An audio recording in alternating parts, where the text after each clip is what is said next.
Find out the names of plants that grow in water and which are eaten as food. 4. In Chapter 10, you will find out ways of measuring length of curved lines. In your mathematics classes, you will learn to prepare bar graphs. After you learn these, try the following interesting project. Prepare some sprouts of moong as discussed in the chapter. Wash them in water every day and drain all the water.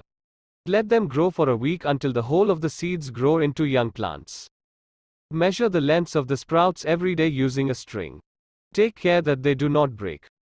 Prepare a bar graph of the number of sprouts having lengths in different ranges.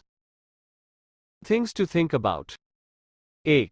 Does everyone around you get enough food to eat? If not, why? Though, what are the ways we can think of to avoid wastage of food? Table of contents.